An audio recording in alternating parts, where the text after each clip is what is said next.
के झटका की बात नहीं करते, कोई झटका नहीं दिया।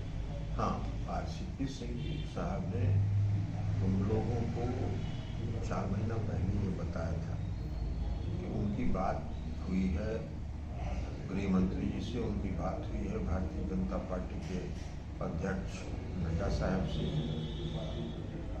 और वो लोग सहमत हैं कि उत्तर प्रदेश में हम लोगों को मिलकर चुनाव लड़ना चाहिए। और उसके आधार पर हम लोगों ने उनको कहा कि बहुत अच्छी बात है, अगर उन्होंने आपको आश्वस्त किया है तो बात करिए, अगर एडजस्टमेंट होता है तो कराइए।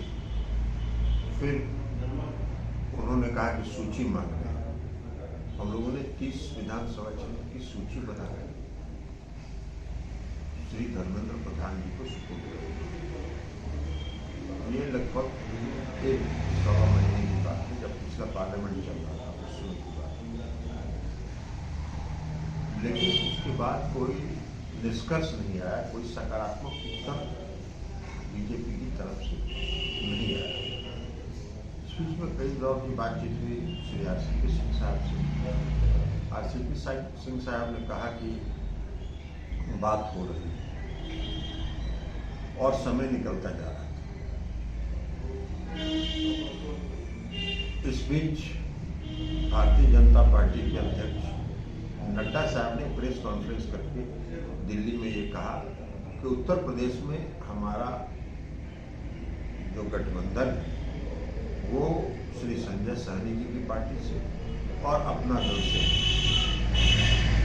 तो थोड़ा चौंकाने वाला हम लोगों को लगा। और उसके बाद फिर हम लोगों ने आरसीपी सिंह साहब से बात की। आरसीपी सिंह साहब ने कहा कि नहीं ऐसा नहीं है, हो जाएगा। तो हम लोगों ने कहा कि ठीक है, हो जाएगा तो कम से कम भारतीय जनता पार्टी की तरफ से अधिकृत रूप से यह बयान भी आना चाहिए कि हमारी जनता दल यू से बातचीत हो रही है और जनता दल यू से भी हमारा गठबंधन हो सकता है। तो उन्होंने कहा कि शीघ्र हम करा देते हैं, तो अच्छी बात है, इसको होना चाहिए। नहीं हुआ 2 दिन तक। अब हमारे लिए मुश्किल था, नॉमिनेशन का शुरू हो गया था प्रारंभ, तो हम लोगों ने कहा कि अब हम और इंतजार नहीं कर सकते, और हम लोगों ने 26 विधानसभा क्षेत्रों की सूची जारी कर दी। उम्मीदवारों की सूची हम लोगों ने इसलिए जारी नहीं की कि कई दावेदार थे उन क्षेत्रों में, तो जो उत्तर प्रदेश पार्टी के अध्यक्ष हैं उनको हम लोगों ने अधिकृत कर दिया कि उसमें जो सशक्त उम्मीदवार हों उनको आप चुनाव होता है। इसके अलावा भी कई ऐसी विधानसभा सीटें हैं जहां हमको चुनाव लड़ना है। इसको शॉर्टलिस्ट किया है यूपी के अध्यक्ष ने, और उस विधानसभा क्षेत्रों की भी घोषणा करने के लिए हम लोगों ने यूपी पार्टी के अध्यक्ष को अधिकृत। तो उम्मीदवारों के नाम की सूची आपने जारी नहीं की है, तो क्या ये आज भी उम्मीद है कि बीजेपी की तरफ से कोई बात हो सकती है या कोई गठबंधन की कोई संभावना? देखिए, उम्मीद तो अभी तक तो कोई बीजेपी की तरफ से सकारात्मक अभी तक भी नहीं आया है, तो इसलिए अब उसकी उम्मीद करना बेकार है।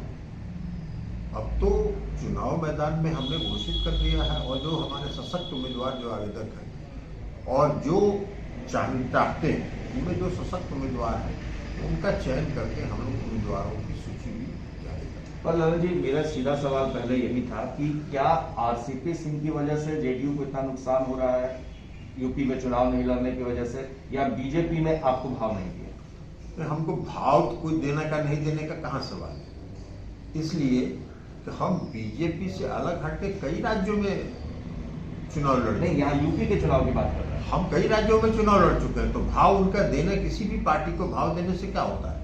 भाव दीजिए मत दीजिए, हम भी एक राजनीतिक दल है, हम अपने क्षेत्र का विस्तार करेंगे, और हम यूपी में चुनाव लड़ना चाहते थे। रामचंद्र बाबू ने कहा कि उनको बातचीत हुई है और वो चाहते हैं लड़ना, तो विस्तार के लिए अगर वहां गठबंधन होकर चुनाव लड़ता तो ठीक था। हम तो अरुणाचल प्रदेश में भी चुनाव लड़े, 15 चुनाव क्षेत्रों में चुनाव लड़े, 7 में जीते। हालांकि बाद में उस 7 में से 6 लोगों को भारतीय जनता पार्टी ने अपने में मिला लिया। हालांकि अब मिला लिया उन्होंने, लेकिन ये गठबंधन धर्म के अनुरूप नहीं था।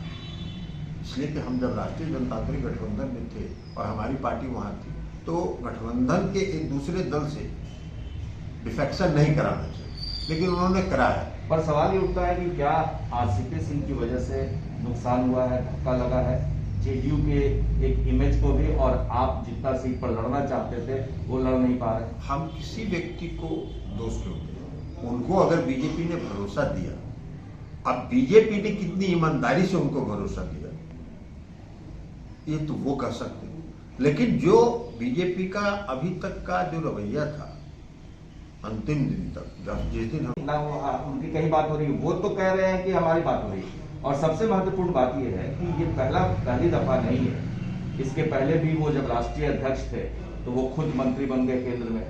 इसके अलावा विशेष राज्य के दर्जा की बात होती है तो उनका जो सुर होता है वो केंद्र सरकार की तरफ से होता है। तो तमाम चीजें ऐसी दिख रही हैं जिससे ये लग रहा है कि पार्टी वो जो चाहती है या पार्टी का जो लाइन है उसके साथ वो दिख रही है। इसका बेहतर उत्तर वो खुद दे सकते हैं, क्योंकि वो बातचीत कर रहे थे। हम तो ये मानते हैं कि उनको जो ऑफर मिल रहा था भारतीय जनता पार्टी की तरफ से, वो कितना ईमानदारी से वो ऑफर कर रहे थे ये आकलन रामचंद्र बाबू को करना चाहिए, और हम समझते हैं कि सबसे उपयुक्त व्यक्ति वही है जो इसका उत्तर दे सकते। लेकिन वो चुप्पी साधे हो, कुछ स्टेटमेंट दे नहीं रहे। आपको लगता है कि उनको बोलना चाहिए? हम आपको कह रहे हैं कि अगर ये सवाल आप हमसे पूछ रहे हैं तो हम तो उसमें कहीं थे नहीं, तो इसका बेहतर उत्तर तो वो दे सकते हैं, हम तो उसके लिए सक्षम व्यक्ति नहीं। हाँ, हम लोगों को जो उन्होंने कहा उस पर हम लोगों ने भरोसा किया, और उस पर भरोसा करके हम लोगों ने इंतजार किया। लेकिन भरोसा आप सिर्फ बीजेपी की बात से क्यों कर रहे हैं? आप आरसीपी सिंह पर क्या भरोसा कर रहे हैं? नहीं, हम लोगों को कोई सीधी बातचीत हो ही नहीं रही थी बीजेपी से। बीजेपी से जो भी बात कर रहे थे वो खुद कर रहे थे, और इसलिए बार बार इसके पहले भी हमने कहा कि श्री आरसीपी सिंह साहब अधिकृत है उत्तर प्रदेश के लिए। उसका कारण यही था कि उन्होंने ये बताया कि उनको ऑफर बीजेपी दे रही है और उनकी बातचीत सकारात्मक हुई है, तो उस सकारात्मक बातचीत को आधार मान के हम लोग इंतजार